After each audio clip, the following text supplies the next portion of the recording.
Welcome to the High Note Podcast. I'm Ted Zimnicki, founder of High Note Performance and HNPacademy.com, where we take the tools perfected by sports science and neurology and apply them to stage athletes to turn them into the type of artists that companies can't help but hire again and again and again. In this episode, we got to sit down with Noori, an incredible singer, photographer, and activist, to talk about the things that she is passionate about. Mainly, that focuses around chronic pain and how to bring acceptance to that into the performance space. A quick trigger warning. In this episode, we do talk about chronic disease and chronic pain, although nothing is graphic. And if you are the type of singer who wants to step into that title of athlete, maybe even help deal with some of your chronic pain issues, the best place to start is going to be the Mind-Body Connection quiz in the description down below.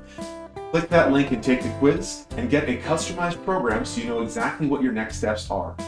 Without any further ado, here's Molly.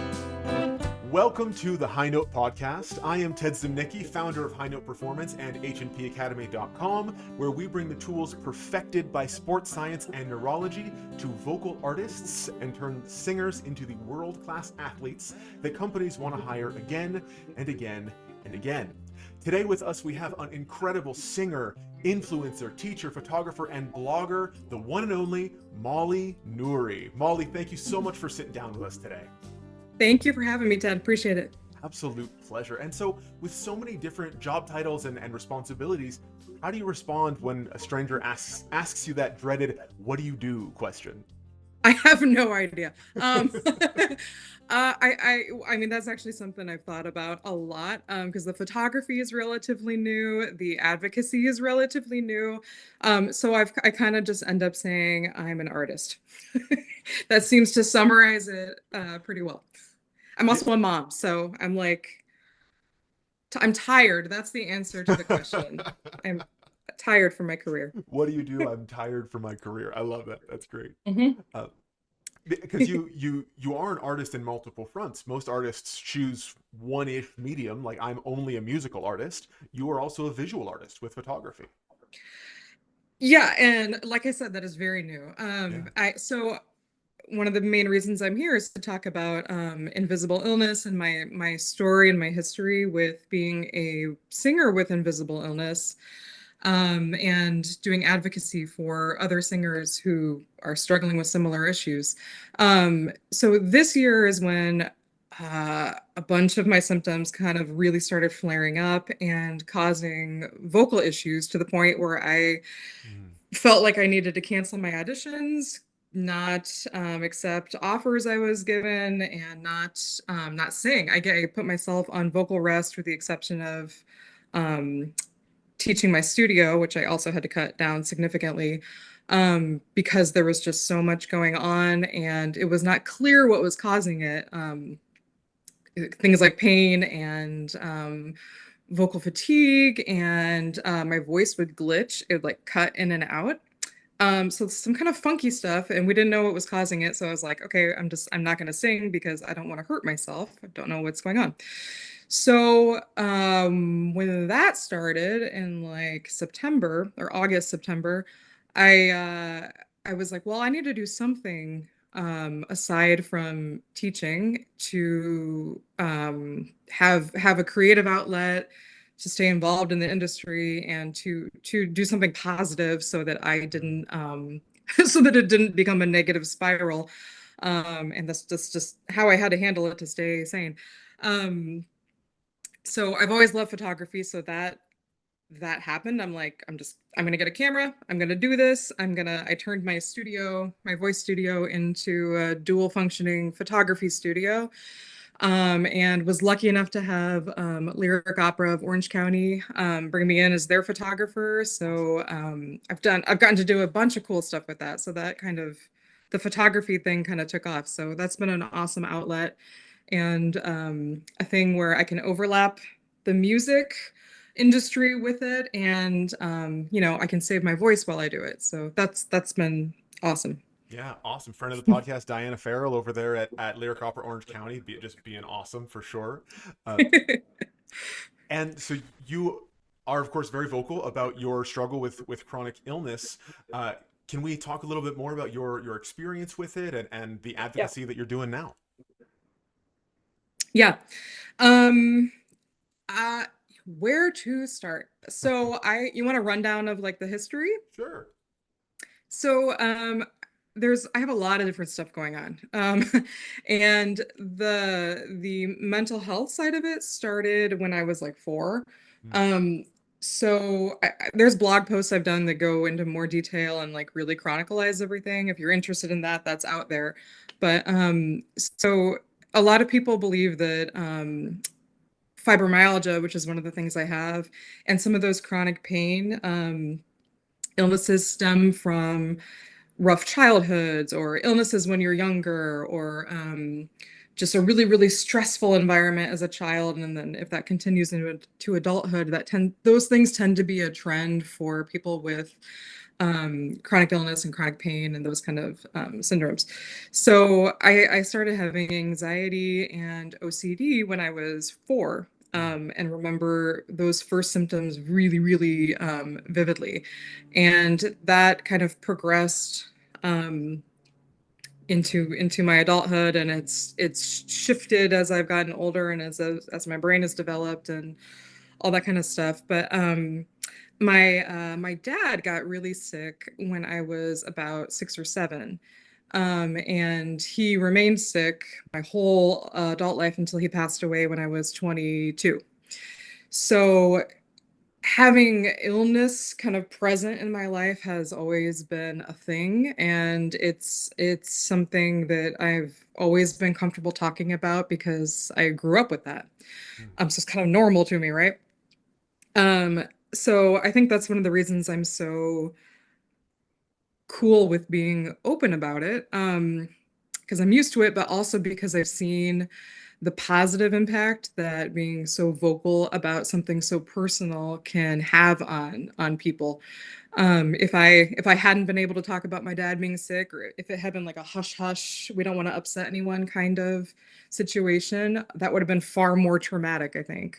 mm, And so fast forward to grad school is when I started to get some of these physical symptoms. I have neurological symptoms that creep in, symptoms of the fibromyalgia and of autoimmune disease that I have learned since that I have that really started to flare up and manifest around grad school. Um, so specifically, I have fibromyalgia, Hashimoto's disease, which is an autoimmune disorder of the thyroid, mhm, and there's a thyroid nodule that may or may not be cancerous. We're in the middle of figuring that out. So there's that guy. Um, there's the mental disorders that are just exacerbated by all the physical stuff, right? And then there's so many symptoms that come from the fibro and the autoimmune stuff. yeah. And so, Sorry to interrupt you, but please, yeah, you've mentioned fibromyalgia a couple of times. For anyone who might not know, yeah. what is fibromyalgia? So we think there's a lot of research that still needs to be done, but we think it is a disorder of the central nervous system. So essentially, your body is like in a constant fight or flight state, and your brain reacts to pain in a different way than other people's. So if someone's hand is really cold and they touch my forearm, it feels like someone's stabbing me. Mm, Like it's a really really dramatic. If you describe the pain to someone who hasn't experienced it, it can sound really dramatic. And the first response is like, okay, really? Like it's that bad? But it's like a crazy response to pain. And then it causes things like chronic fatigue, and there's neurological symptoms that come with it. Like my vision is really blurry. I have like numbness and tingling. Like I've gone to the hospital several times because the symptoms it seems like I'm having a stroke. Like mm, there are symptoms that look like that. So a lot of things that look like lupus, or like you're having a stroke, or you are like connective tissue disorders. Like there's things that overlap, or MS, things that look a lot like other disorders that people may be more familiar with. And I will say right off the bat, like everyone experiences these symptoms differently. Yeah. There's a huge range of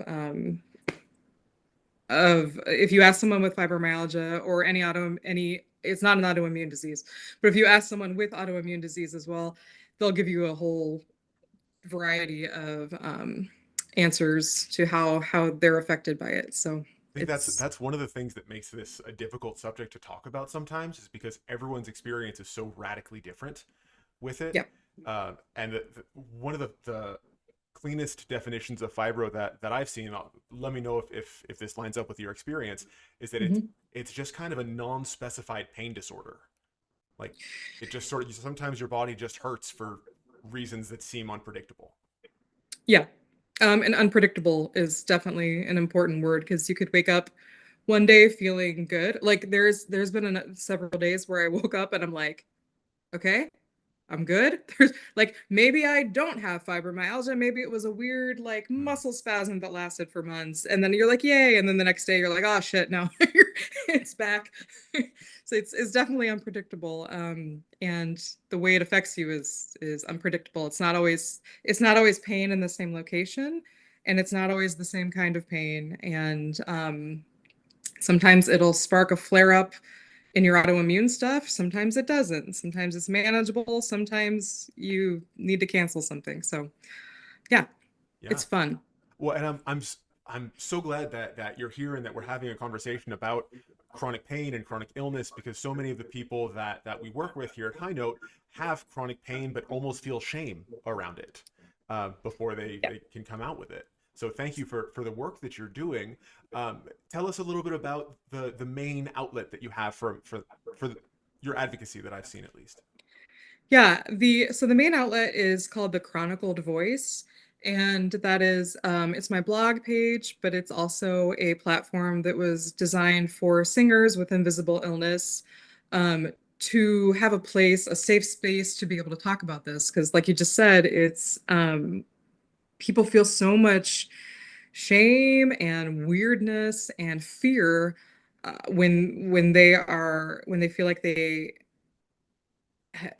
feel like they can't talk about it. It's one of the main reasons I started this because when I formally was diagnosed with all my stuff, the first thing I did was like, okay, how is this affecting my voice? How is this going to affect my voice? Who else is dealing with this? And I reached out to coaches, teachers, and singers of like all different levels, all across the board. And the response I got was either like, I don't know what that is exactly. No, I haven't experienced that. Let me ask around and see if someone else has. Or like, you don't want to talk about that. Don't go public with that. You don't want people in the industry to know you have this because you won't get hired. Okay. And I'm like, okay, so immediately that pissed me off, right? So Right. It I labels you with that, like, difficult to work with, and you get pushed aside. yeah, and I don't know so much that it's difficult to work with as it's just like people are it's something different Yeah. and it's something people don't know anything about. And from what I've heard from other singers is they're afraid that people will think they can't sing, right? Mm. They're not going to be able to do their job. And so they're scared to talk about it publicly. And that's the feedback I've gotten the most, especially recently as the more traction I've gotten with this and the more feedback I've gotten, it's been like a lot of DMs and a lot of like, please don't use my name, but this is my Mm. experience. Wow. And the majority of people are just really, really scared that they will not get hired if they or they'll be seen as less talented or less like we have this thing with perfection in the industry, right? Oh yeah. So that immediately would go out the window is the fear if people talked about their health. But it's just so sad because A, we're humans, and people should be able to talk about that stuff if it's affecting them and it's part of their life. Why shouldn't you be able to talk about it? But it's also really stifling to people's creativity and artistry. Um, like if you could go into an audition or go into a rehearsal space and be able to be open and free about that, like how it could just be so much more empowering and lead to this sense of freedom and a safe creative space to play in, as opposed to someone who walks in and they're like, no one can know I'm sick. Do I look sick? Mhm. Is this going to affect my voice? Am I going to be able to move on stage well? Are the lights going to make me hot and dizzy? Are people going to notice? Like, that's the frame of mind a lot of singers end up being in when they have to feel like they have to hide it. Yeah, for sure. And so you have the blog, the Chronicled Voice, which of course will be linked in the description. And I know you have at least one other project that you wanted to talk about today. Yeah, I got a lot of stuff going on, a lot of Yeah, projects which let's I'm hear about it. super excited about. So I teamed up with Our Singing Bodies, which is a beautiful platform that gives singers an opportunity to talk about their life as singers and their how singing affects their bodies, what their bodies have to go through, and just things that, issues like this that might be considered taboo or have stigma attached, gives them a really beautiful outlet to express those feelings and those experiences through usually it's through multimedia work. So like Mhm. for example, the project that I'm doing with them involves photography and writing, and will also involve a singing portion, which I'll segue into my next project. Uh, so I I finished the project with Our Singing Bodies and realized I really wanted to have a component that involves singing. I really wanted it felt like a full circle choice, and the best way to express all of this stuff. I'm like, why not do this through song? Because it just seems appropriate, right?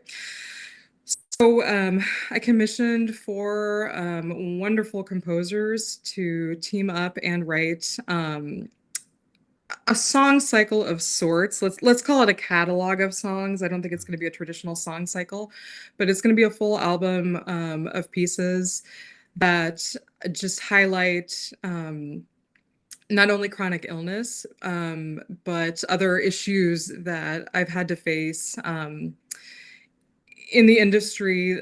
So there's topics like there's mental health, there's chronic illness, there's loss of a parent, there's miscarriage, there's birth of a child, there's the issue of teachers and coaches, mentors, having not quite understanding um, what's going on pedagogically Mm. with the voice and with your psyche and everything when you're dealing with all this stuff, and how that's affected my journey. And um good lord, there's COVID, there's long COVID, there's a bunch of stuff that's discussed. There's the theme of feeling like you have to be shushed by people in the industry saying, don't talk about this, don't talk about this. Right. There's some sexual harassment issues that will also be addressed. So it's kind of a whole slew of like anything that seems taboo or maybe uncomfortable for other people to talk about. We're kind of laying it all out there. So the trigger warning And is a full page. yeah, it's like a Yeah. book. Yeah. It's a book. Uh, yeah, but the goal is to just be able to be a voice for people who are not comfortable being as open as I am, or have fear about it, or just need to know they're not alone. Mm. Which is how I felt for quite a few months until I started talking to people that I'm like, okay, this other people are experiencing this. They just don't want to talk about it. So yeah, that's a project I am really, really, really excited about, Mhm. and really looking forward to performing. There's more information about that on my website and on my social media, but I definitely need to give a shout out to the composers. So we have I'm looking at their names because I told them today I'm so terrified of mispronouncing their names, which is silly, but anyways. So Nicole Di Paolo, Lisa Neer, Kirsten C. Kunkel, who you have had on here before. She's Absolutely. awesome. And Joel Balzan. And they all, there, three of them are singers and composers, which is cool because you don't see that all the time. True. But they're all doing amazing work in their own right, and they have tons of stuff going on. They have a lot of their own projects and commissions, so check out their work for sure. They're awesome artists and awesome humans. So, Yeah, absolutely. No, and for anyone who didn't catch it the first time, what's the title of that work that's coming out? oh yeah, I don't think I said. So I just named this yesterday. I had an aha moment after a really rough doctor appointment. Hmm. Um, that it somehow inspired the name of this piece. So we are titling it "My Black Swan Songs." Um, there's some there's some metaphors with the black swan there's a few of them that are appropriate for this work, Hmm. and yeah, there's a whole lot that goes into that. But I'm going to write more about but the meaning of the title and how it ties into all the pieces soon through the chronicled voice. So that yeah. That's awesome. I'm really excited to see that. When can we expect to hear it? Or do you Um, not have a date planned yet? so the goal is to have everything finished within like a 6 to 8 month time period, and hopefully it'll be premiered at the beginning of next year. Okay, that's so exciting. So it is exciting. We're looking forward to it. Yeah, and how long has it been in the works? Um, a month. Oh, it's brand new. Okay. It's brand new. Yeah, it's Okay. brand new.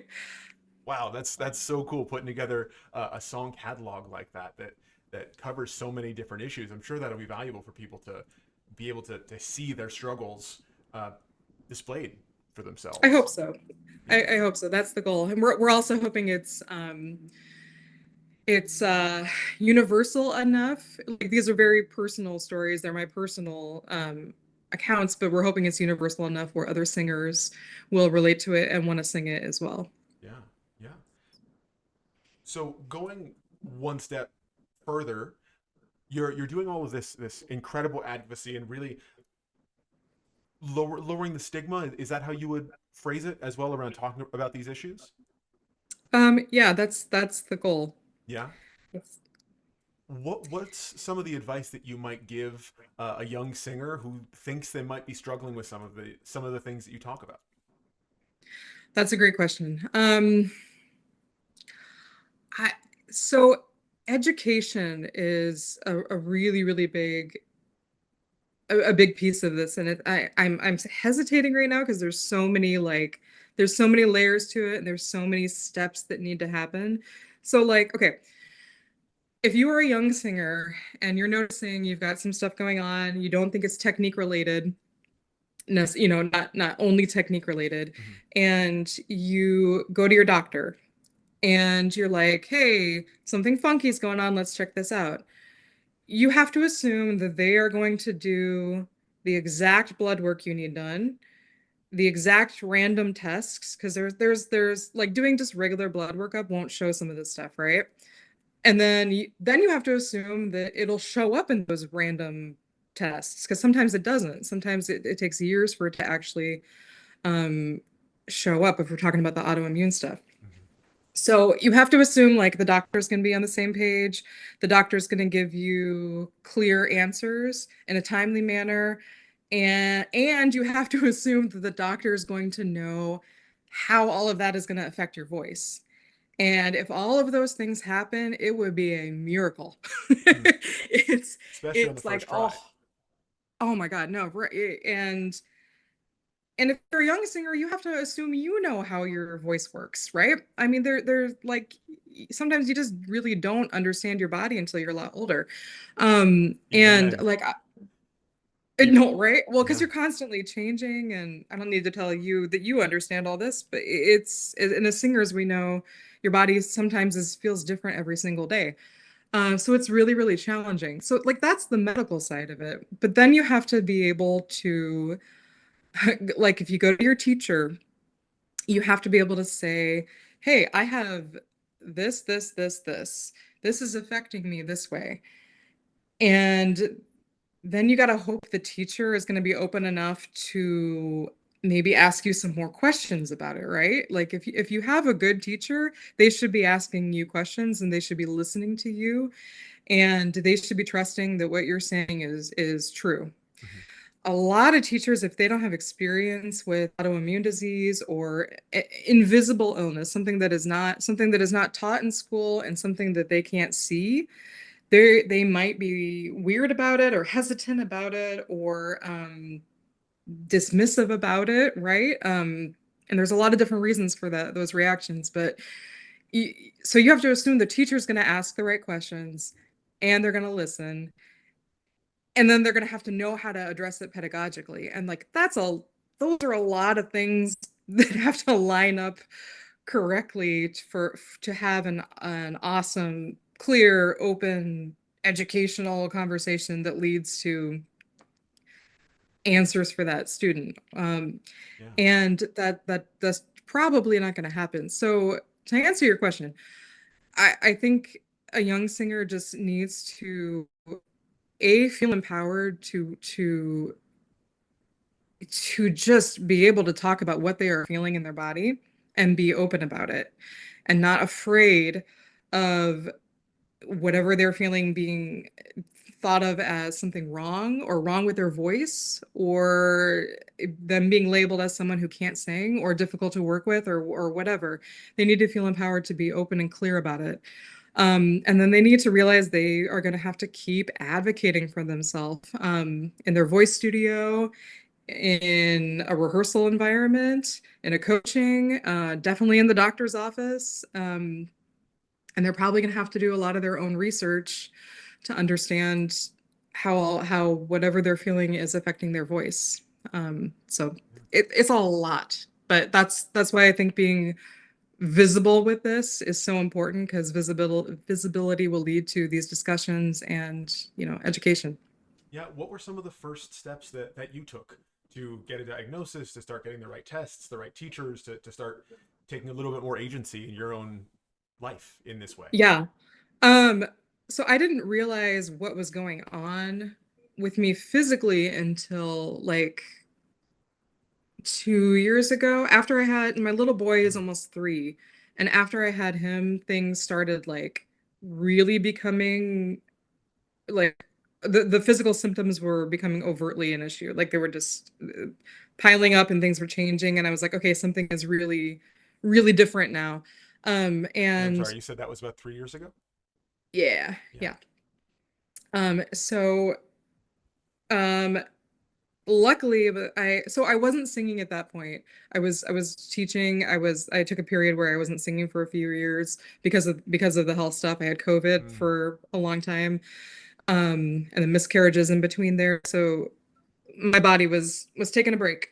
But when I came back and started teaching again, luckily my voice teacher, Kurt Peters, who's awesome, is incredibly good at listening to me and supporting, and he's very investigative, and that's a word I like. I would love doctors to be more investigative. I would love teachers to be more investigative, and if you don't know something, like try and figure it out, try and help your student figure it out. It's so important. So I had to be investigative too. I read through a lot of journal articles, especially with the fibro, because there's so much more that needs to be learned about the disorder in general, but there's definitely not a lot out there on fibro and the voice. I've talked to a Even lot the of diagnosis, fibromyalgia, is relatively new in the medical community. right, exactly. So it's a little overwhelming. But there's definitely a correlation between there. I've talked to a lot of people who aren't singers that have fibromyalgia. Vast number of them are like, yeah, I have issues with my voice. And it's so hard to know what is causing what. Like I would love to do a formal study about this at some point because I'm like, okay, have you ever had voice lessons? Do you abuse your voice? Are there other things that are causing this?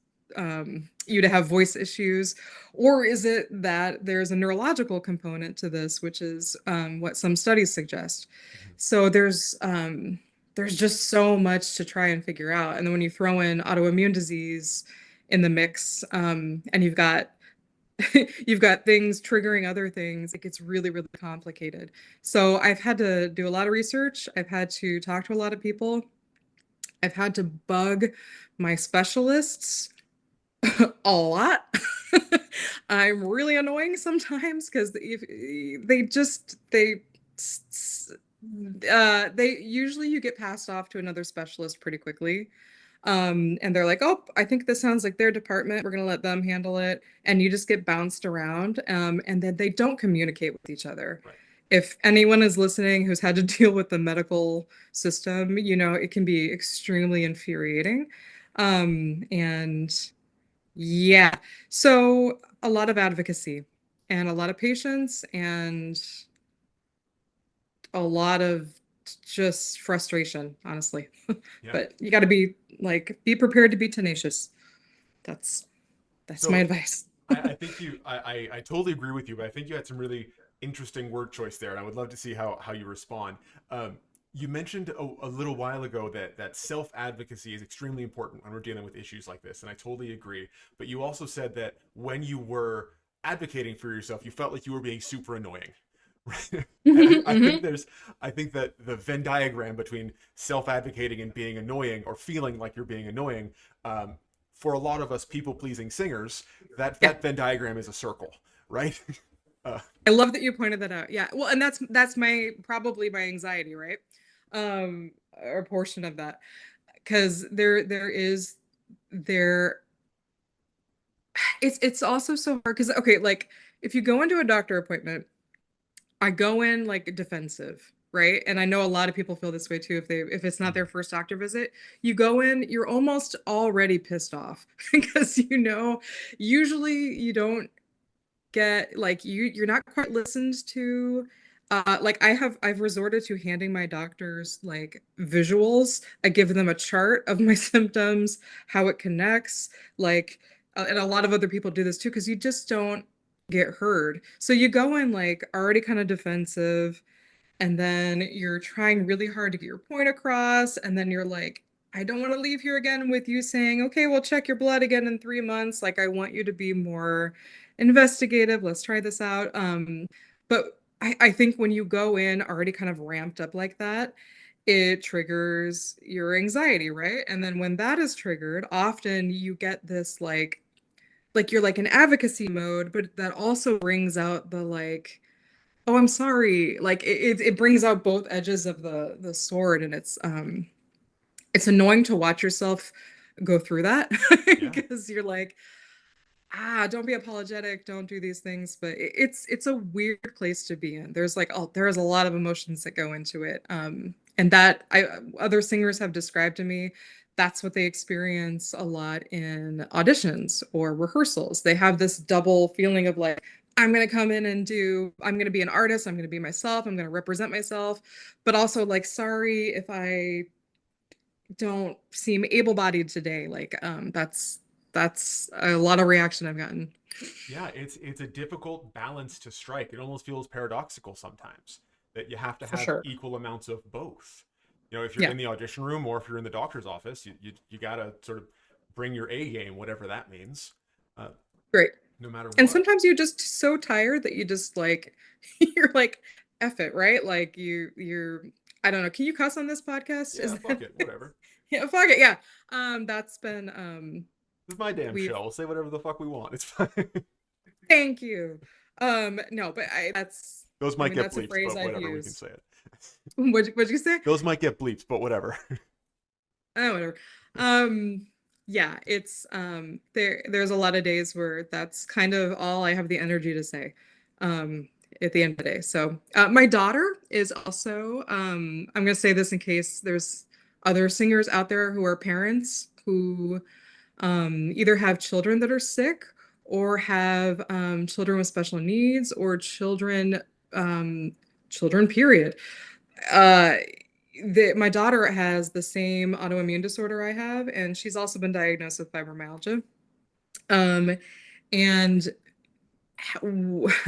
having to watch her go through the medical system is so infuriating. So like all the frustration that I have with my own stuff is amplified by watching her go through her stuff, right? And it's as a parent, like it's way worse. Um, it's awesome because I know what she's going through and I can help her and we team up, but it's like it's exhausting and it's a lot. And she wanted to go to college for musical theater. She's having trouble singing because she gets way more tired than I am. I'm pretty high functioning Mhm. with all stuff, but she's had to be homeschooled and she sleeps for like 18 hours a day. She's her symptoms are different, present differently than mine. So it's yeah, I don't know. Just saying that as a shout out to other singers with children who might be going through similar issues because that just sucks. Yeah, yeah. It's this is not a fair thing that people with chronic illness have to deal with. But if you're having a flare up on the same day as an audition for a company that doesn't know you, how do you Yeah. handle that? Um, that is definitely a question that's going to be answered differently by different people because those symptoms might look different. For me personally, um, so any videos I have on my YouTube and my website right now, all those videos were done during a flare up. Mm, My promo shots were all taken during a flare up, and I talk about this in the our Singing Bodies project because a lot of what people with invisible illness deal with is like don't judge a book by its cover because you often would not know that we are sick based on what you see. And vocally, um, usually you can produce a pretty good product despite having a flare up. And a flare up is like the worst case scenario, right? People might have chronic pain. Well, it's chronic pain. You have it every day. It doesn't go away. There's symptoms that are there every day, but a flare up is like the worst case scenario. sure. Usually it comes with like a migraine. Like it's not fun. Um, so I haven't had to like cancel an audition because of flare up. I've gone through and performed with a flare up. I was in Magic Flute. Oh my God, 2 years ago. I was still doing postpartum, dealing with postpartum stuff. Had a flare up during that whole performance. Mm, So it's possible to perform well with a flare up. If I've ever had to cancel something, it's because like I had to have a procedure done and oral stuff that's causing extra issues. And so those kind of extra circumstances have caused me to cancel. But Sorry, Molly, would you mind saying that one more time? The connection broke up for a second. oh, I'm sorry. What was the last thing you heard? The last thing was when you have had to cancel. It's I think you said something about a doctor. Um, Yeah. So if I have had to cancel, it's not because of a flare up. It's because like I'm getting a procedure done, or there has been extra circumstances like the thyroid nodules or stuff that directly affects my voice that is kind of a unique situation. But it's on behalf of singers with invisible illness that experience flare ups, you can still perform at a very high level um, despite the flare up. It just means you have to work harder. It's perhaps a less enjoyable experience for you, but it does not mean that you can't do your job. yeah. When what criteria do you personally use to decide when to push through it and give the performance anyway versus when you need to, step back and take time? Performance or rehearsal even too. Yeah. Um, Usually the criteria is, am I going to hurt myself? Is this going to cause injury to my voice or my body? Or um, it's almost like marking, right? It's almost like deciding when you need to mark. Mm-hmm. Like if I sing this rehearsal today, is it going to make my body fatigued enough where I'm not going to feel good in this performance next week? Or is it gonna, if I power through this, is it gonna negatively affect this? It's not like you can't, it's not about choosing whether or not you can do whatever the thing is. It's about how it's gonna affect something down the road, or if it's going to hurt your cords or your body. And I think my situation is not the same as a lot of people's situations as far as their vocal cords go. Like, so I just learned yesterday that I have bamboo nodules on my left cord. Okay. I have not heard of bamboo nodules before. Have you? No, first time. Yeah. So I'm still processing this because, like I said, this happened yesterday. So my ENT and I have been monitoring this, monitoring my voice for a while. Nothing has shown up on my cords.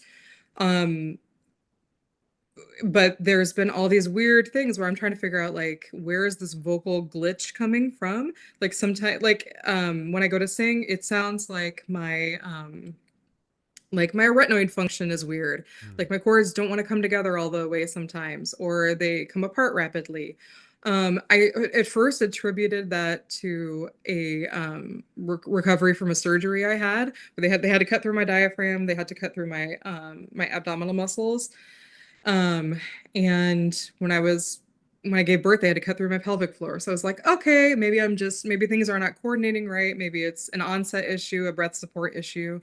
Um, but then the more and more it went on, I'm like, this really feels neurological. Hmm. And then try to figure all that out. So yesterday we learned that, like, okay, these nodules had finally come to the surface. And I guess bamboo nodules are specific to autoimmune disease. They're like a rheumatological nodule. Okay.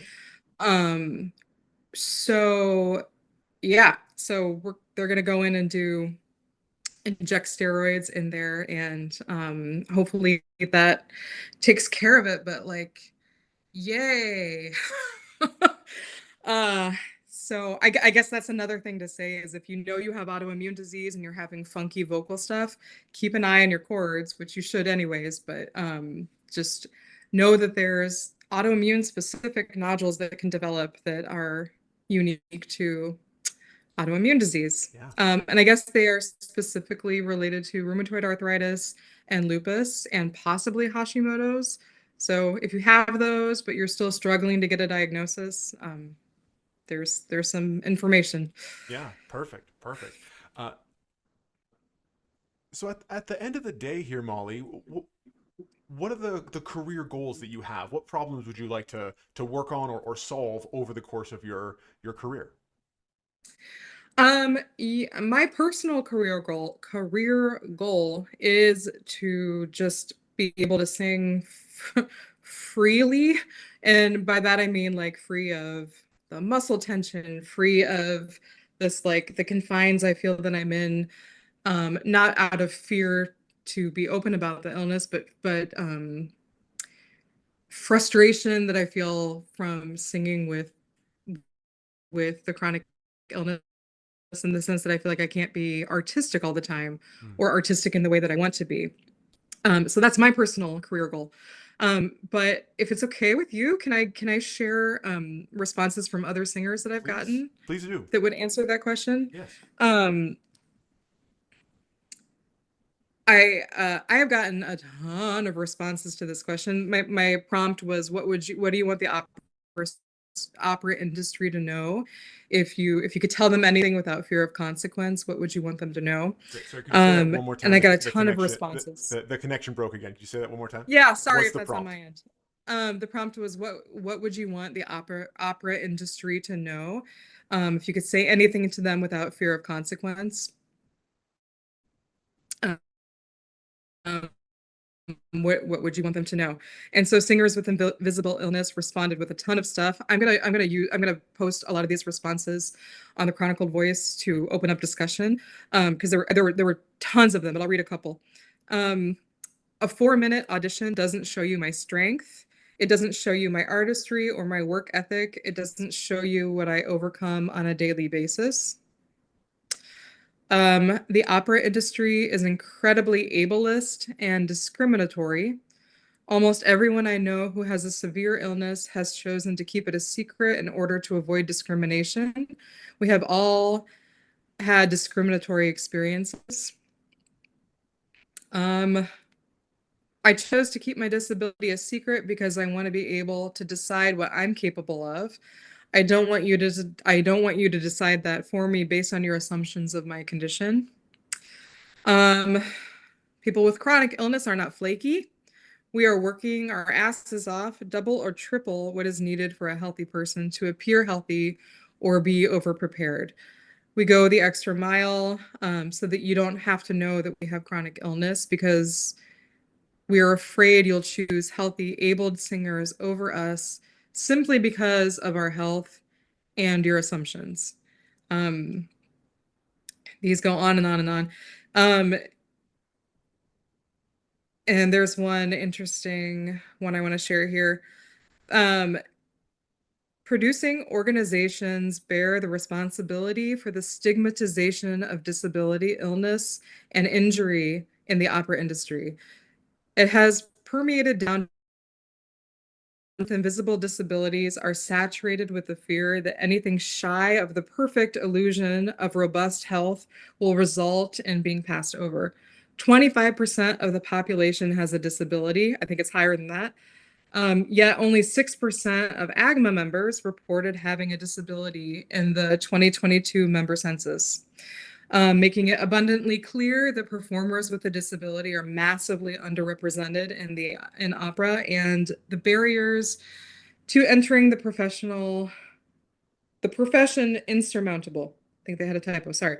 But yeah, and I think those statistics are off based just because there's a lot of people that aren't diagnosed or aren't able to be lucky enough to get a diagnosis, or haven't shared it. So yeah, those are just a couple of the responses I've received.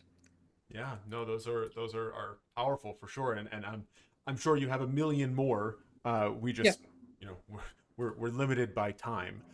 yeah, So I think that'll be really powerful once those, do get posted on the website, and again, everything will be linked in the description down below for anyone who would like to learn more. uh, Molly, just sort of wrapping up here, if you could only give one or two pieces of advice to a young singer who thinks they might be struggling with some of this at the beginning stages of it, what would you tell them? um, don't stop singing. Don't assume that whatever limitation you feel like you have makes you less of an artist or less of a singer.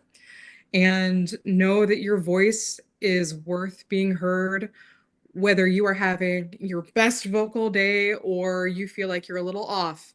Your voice is worth being heard regardless. And advocate for yourself, ask questions, reach out to other singers that are going through the similar thing, and um, just don't let it hold you back, and know you're not alone. I love it. And so many of the projects that you're working on are brilliant examples of exactly that. Yeah, I hope so. Perfect. Molly, I think that's a great place to wrap up. Thank you so much for your time and for your energy and for your generosity and in sharing all of the things that you've been dealing with. Thank you so much. Thank you for having me. I hope you enjoyed listening to that conversation just as much as we enjoyed having it. Please make sure you like, comment, share, and subscribe. It's the best way to help the podcast grow so we can reach more singers just like you. And don't forget, down in the description down below is the Mind-Body Connection quiz. It's been the starting point for hundreds of singers who are really feeling more like athletes than ever before and are living their best performance lives. I can't wait to see your results, but I will catch you next week.